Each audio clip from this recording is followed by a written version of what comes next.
Бәріңізге сәлем. Тіл тарихы күрделі тақырып. Тіл неден бастау алады? Қазақ тілі ғасырлар бойы қалай қалыптасқан, қалай өзгерген? Тұмар ханша, мысалы, қай тілде сөйлеген? Ғұндар ше?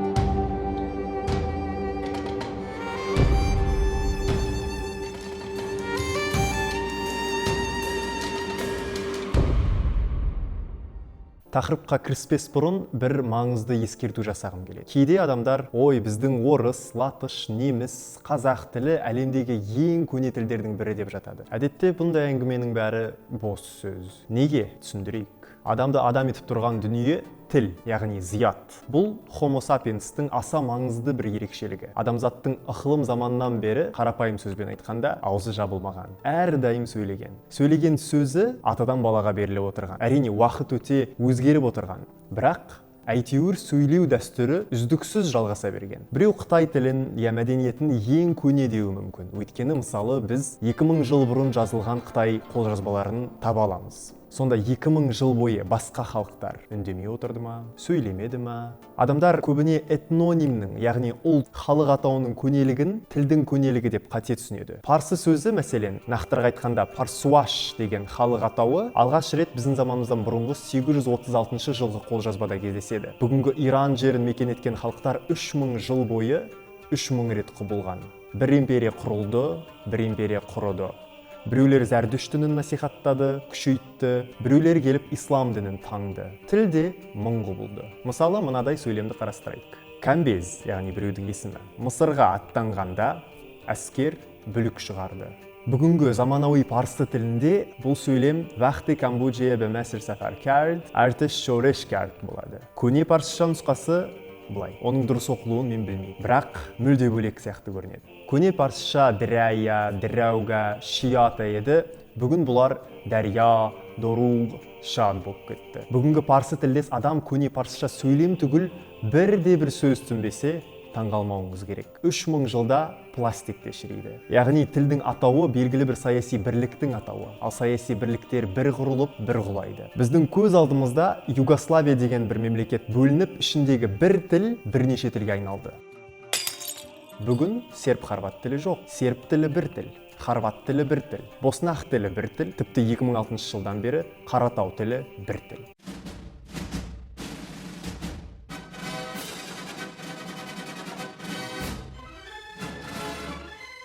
Бұлардың қайсы жаңа, жас тіл деген атаққа келседі? Бұлардың бәрі көне, оларды жаңа тіл деуге келмейді де. Олар төбеден топ етіп түспеді. Әрқайсысы бұрыннан келе жатқан бір сөйленіске негізделді. Былайша айтқанда, барлық тіл бір-бірімен құрдас. Ешқай тіл аспаннан топ етіп түскен жоқ. Көп тілдің өкінішке қарай тарихын зерттеу оңай емес. Яғни тарихи дерек, жәдігерлер табылмауы мүмкін. Терең жасырынып жатуы мүмкін. Я жоқ болып кетуі мүмкін. Бірақ бұл ол тілдің тарихы жоқ дегенді білдірмейді. Сонымен қазақ тілінің тарихын неден бастауға болады?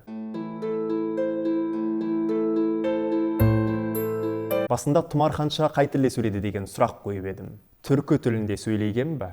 Иә, сөйлеген.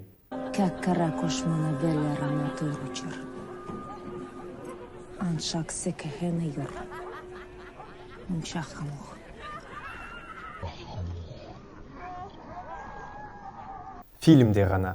Шын өмірде Тұмар ханша немесе Томирис нақты қай тілдері білгені бізге белгісіз, бірақ ол тілдердің арасында түркі тілі болғаны неғайбыл. Сақ деген атауы бар халықты немесе саяси бірлікті біздің заманымыздан бұрынғы 8 ғасырдан бастап біздің заманымыздың 4 ғасырына шейінгі деректер таныған. Алайда олар сөйлеген тіл жайлы мәлімет өте аз. Қолда бар мәліметке сүйенсек, олар түркі тілінде сөйлемеген. Сақ тіліндегі бірнеше адам есімін, жер-су атауын нақты Иран түбірлерімен байланыстыруға болады. Бұл бүгінгі ғылымдағы ең дәйекті көзқарас. Сақтардың тілі кейін алан тіліне жалғасқан. Одан кейін бүгінгі осетин тіліне жалғасқанымыз. Білем. Дәл осы сәтте осыны көріп отырған бір адам саусақтарын жақсылап қытырлатып терең тыныс ал, қаны басына шауып, тістеніп пікір жазуға дайын отыр. Не шайып атпысың сен не сонда? Сақта, ананда, мананда Ирандікі деген келе ма? Солай өтірік айтқан, біздің тарихты бұрмалаған, біздің мойындағы сүйенетін зұлым әрі тұпас батыс ғалымдарына аузыңды ашып сеніп отырсың да, намыссыз. Деп біреу жазып кетуі мүмкін. Сенесіз ба жоқ па, бірақ еңбектерін бұлжыраққа емес ғылыми дерек пен ғылыми әдістемеге негіздейтін тарихшыларға және осы видеоны дайындап отырған Қазақ Бабыл ұжымына да еш ирандық, еш осетин ақша төлемеген. Сондай-ақ Иран әрине керемет бір мемлекет, бірақ соның өзінде Еуропаның да, Азияның да, Американың да ғалымдарын бәрін өтірік айтқызып, сақтарды Ирандікі дей салыңдаршы деп көндіретіндей супердержава емес негізі, байқамаған болсаңыз. Жалпы супердержава деп аталып жүрген елдердің өзі көп нәрсені істей алмайды. Біз оны соңғы айларда байқаған болуымыз керек. Бір қызығы, тарих сахнасынан сақтар жоқ болып кететін 4-ші ғасыр басқа бір маңызды халықтың дәл сол тарих сахнасында пайда болуымен тұспа-тұс келеді. Қарсы алыңыз. Әлі күнге дейін Еуропа мен Қытайдың түсіне кіріп жүрген халық ғұндар.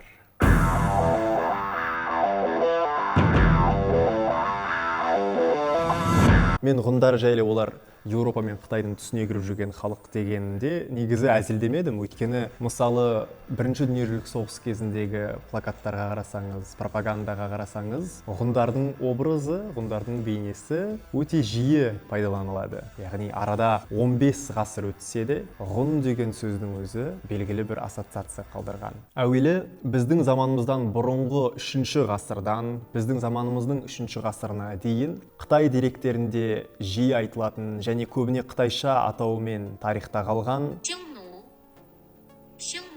Сёңну, қысқасы Сёңну тайпалары одағы немесе Хунну. Кей ғалымға сүйенсек, бұл тайпалардың басым бөлігі түркі тілінде сөйлеген, басқа ғалымдарға сүйенсек, кейбіреу ғана. Бірақ беделді тарихшының барлығы жалпы келісетін бір тезис, одақтағы түрлі тайпа түрлі тілде сөйлеген. Бірақ сол тілдердің арасында сіз бен біз әйтеуір емсеміз түсінетін бір тіл болған. Яғни арасында түркі тілі әйтеуір болған. Бойы қысқа, кеудесі кең, басы үлкен, көзі кішкентай, сақалы жұқа, ал жалпақ мұрны мен күйген терісі шығу тегін әйгілеп тұр деп Римнің дипломаты Паниондық Приск Еділ патшаны сипаттаған екен. Генетикалық зерттеулерге де сәйкес, ғұндардың Шығыс Азияның да, Еуропаның да адамдарына тән қасиеттері болған. Яғни, олар араласқан. Бұдан шығатын тұжырым, долбар, ғұндар Сёңну одағынан шығып, батысқа қарай ығысқан, сөйтіп жолда сақтарды жұтып қойған.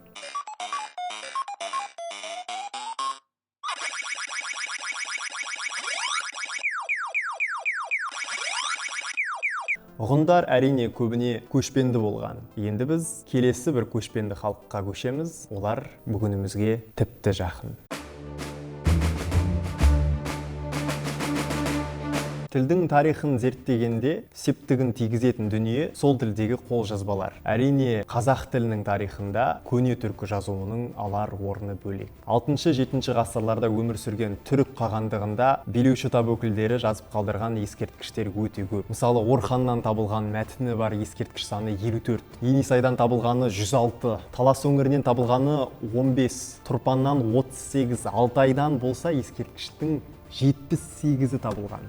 Ол ғасырлардан кейін де жазылған ескерткіштер бар. Ол жазбаларда түрік қағандығының тарихы, қағандарының, яғни хандарының өмірбаяны, бұйрықтар, жарлықтар жазылған. Ол қолжазбалардың тарихын, оқылуын, бүгінгі тілге аудармасын, мысалы, Бітік KZ сайтынан оқи аласыз. Менің видеом әрі кетсе 20 минут болуы керек, 3 сағат емес. Сол себепті ол ескерткіштердің бір өте аз мөлшерде қамтимын. Және келешекте бәлкім сол көне түркі жазуына бөлек бір видео арнаймын. Білге қағантасында табылған түрік бодын үшін түн ұдымадым, күндіз олырмадым, яғни түрік халқы үшін түнде ұйықтамадым, күндіз отырмадым деген сөзін көбіміз білетін шығармыз. Немесе өзіме ұнайтын түрік теңірісі түрік ұдық, жері суы анжа етміш, қате оқыған болуы мүмкін. Яғни түріктің тәңірісінен түрікке құтты жер, құтты су бұйырған деген сөзінде естіген болуымыз мүмкін. Бірақ ол жазба жүйесінде жазылған тіпті қызық мысалдар бар. Мәселен, Шығыс Қазақстанда табылған мына бір 9 ғасырға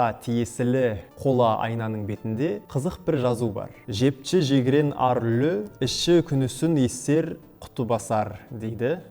Жебеуші қызыл күрең айдаһар, әйел күншілдігін азайтса құты қонады деп бүгінгі тілге тәржімелеген екен тілтанушы, түркітанушы Алтай Аманжолов. Одан алыс емес бір жерден табылған мына бір қола айнада ер іші ачы үкісіз өлі, ер шарап ішуі мезгілсіз өлім деген екен. Яғни айналарда осындай қызық бір өсиеттер жазылған екен. Бір жағынан қызық көрінеді, енді бір жағынан ойланып қарасақ таңғаларлық нәрсе емес те сияқты. Біз бүгін де өзімізге ұнаған дәйек сөздерді, үзінділерді, өсиеттерді, мәселен, Инстаграмымызға шығарып қоямыз, Твиттерге жазып қоямыз, Фейсбукке жазып қоямыз. Адамға ондай поэзия, мақал мәтел, өсиет, ұйқасты сөз, үзінділер қашанда ұнайды. Көне түркі жазуының тағы бір қызық мысалы ол Тұрпан маңында табылған 9 ғасырда жазылған ырық бітік немесе бүгінгі тілге аударар болсақ сәуегейлік кітабы немесе уахи кітабы. Кітапта 65 жорамал келтірілген, қайсы жақсы, қайсы жаман, соның бәрін көрсеткен. Мысалы, сары атқа мінген хабаршы мінсіз атқа мінген елші игі сөз хабар жеткізе келер деген. Анша білің, анық, игі ол деп жорыған. Жалпы көне түркі жазуы деген не? Ол қандай жазу? Ол жай ғана көне қарабайыр адамдардың тасқа қашап сурет салып жазған жазуы ма дерсіз бәлкім. Көне түркі жазуы бүгінгі жазу жүйелері тәрізді толыққанды әліпбилік жазба жүйесі. Көне түркі тілінің дыбыстық ерекшеліктеріне сай арнайы құрастырылған жазба жүйесі. Бүгінгі түркі тілдерінде олардың басым бөлігінде мәселен буын үндестігі, жуанда жіңішке дауыстылар бар. О мен ө бар, о мен ү бар, ы мен і бар. От деген сөз бір, өт деген сөз басқа сөз, ұр деген бір сөз, үр деген басқа сөз. Ыс пен істің жайы дәл сондай. Көне түркі жазуында бірақ ы мен і, а мен ә деген бөлек таңбалар жоқ екен. Мынау ы да ә де бола алады, мынау а да ә де бола алады екен. Сонда қалай? Буын үндестігі болмаған ба ол тілде? Әрине болған. Ы мен інің, а мен әнің таңбалануы бірдей болған. Есесіне дауыссыз дыбыстар буынына қарай әртүрлі жазылған. Яғни жуан дауысты буында бір нұсқасы жазылса, жіңішке дауысты буында басқа нұсқасы жазылып отырған. Мына таңбалардың екеуі де Б дыбысын білдіреді. Мына нұсқасы жуан дауыстымен ғана тіркеседі. Яғни боз, бас, бар сөздерінде жазылады. Ал мына нұсқасы тек жіңішке буында кездеседі. Мысалы, бір, бес, біз. Дауыссыз дыбысқа қарап, дауыстысын ажырата аласыз, яғни. Дауыссыз дыбыс қалай таңбаланғанын көріп, бөз, бәс, бәр, бір, бас, біз деп оқып кетпейсіз. Менше ақылға қонымды, қисынды бір жүйе. Түрік халқы Жібек жолының негізгі қалалары мен күре жолдарына билік еткен тұста әсіресе күшейеді. Түрік тілі орталық Азияға тарай бастайды. Осы тұста 7-8 ғасырларда біраз оңтүстігіректе басқа бір көшпенді халық күшейіп жатады. Бәдуилер. Кейде адамдар ислам қазақта мүлде болмаған, ол бізге жат дін деп жоққа шығарады. Бұл мүлде негізсіз пікір деуге келмейді әрине, бірақ сонда да тарихымыздың түгел бір бетін жұлып тастай алмаймыз. Енді бір адамдар керісінше тәңіршілдік деген өтірік, далбаса, ондай ешқашан болмаған, ислам болмаса қазақ та болмаушы еді деп басқа экстремге ұрынады. Бүгін Қазақстан халқы қандай әралуан болса, біздің ата-бабаларымыз да дәл сондай әралуан болған. Олардың арасында түрлі дін, түрлі пікір, түрлі дәстүр, түрлі сөйленіс болған. Жоқ, мысалы, сіз шынымен осындай кең аумақта тұрып, бүкіл қазақ халқы, бүкіл түркі халқы бірдей болды деп елестете аласыз ба? Бір отбасының ішіндегі адамдарды да бір-біріне ұқсата алмаймыз кейде. Бір халықты айтпасақ та болатын шығар. Түркі халықтарының арасында Зәрдүш діні, яғни зороастризм, мәсікшілдер діні, яғни христиан діні, пұтшылдық, яғни буддизм, иудаизм, яғни жүйет діні, бәрі тараған. Бірақ әрине жерімізге нақты ислам дінінің орталықтары әсіресе жақын орналасқасын, соның ерекше бір монополиясы да түркі халықтарының арасында орнай білген. Ислам дінімен бірге араб тілінің үстемдігі де орнады, бірақ ол ұзаққа созылмады. Ол тілге, көзқарасқа деген әсерін қалдырса да, жергілікті мәдениеттер қайта жанданды. 10-11 ғасырларда Иранда Фердауси өзінің парсы тарихына, түп тамырына үңіліп, ізденіп, шахнаманы жазады. Сәл шығысырақта Қарахан мемлекетінен шыққан Қашқардың Махмұты түркі тілдерінің сөздігін жасап шығарады. Диуани Люғат әт-Түрк. Махмұд Қашқари өз сөздігін түркілердің тілін үйреніңдер, өйткені олардың билігі ұзақ болады деген Мұхаммед пайғамбар айтты дейілген бір хадистен бастайды. Ол хадис дәлелді хадистерге жатпайды, бірақ арада 10 ғасыр өтті, Әмір Темір мемлекеті, Алтын Орда, Оспандардың мемлекеті мұсылман тарихында ойып тұрып орын алғанын, әсіресе күшті мемлекеттер болғанын ескерсек,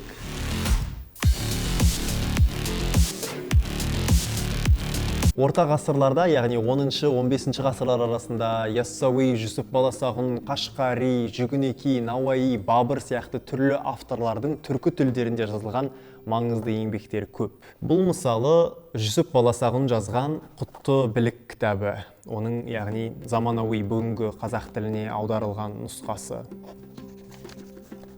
Бұл еңбек түсінгенімше мазмұнымен одан кейінірек, яғни бертін келе жазылған Макиавеллидің The Prince деген еңбегіне ұқсас. Яғни Жүсіп Баласағұн билеуші болғанда, билеуші таптың өкілі болғанда, өзіңді қалай ұстауың керек, жүріс-тұрысың қандай болу керек, мінезің, қылықтарың, іс-әрекеттерің қандай болу керек, сол жөнінде түрлі нұсқаулықтар келтіреді, оны поэзия түрінде келтіреді. Осы ғасырларда қазақ тіліне әсіресе қатысы бар бір халықтың тілін бүгінгі Сирия, Мысырдағы мәмлүктер мемлекеті, италиялықтар мен немістер әсіресе жан-жақты зерттеп жүрді, үйреніп жүрді сол ғасырларда. Ол тіл араб жазуымен де, латын жазуымен де, тіпті әрмен жазуымен де жазылған. Қыпшақ тілі Алтын Орданың негізгі тілдерінің бірі болған. Сол себепті де Еуропадағы христиан миссионерлері, саудагерлері ол тілді үйренгісі келген. Ол тілде Алтын Ордамен сауда жүргізу олар үшін маңызды болған.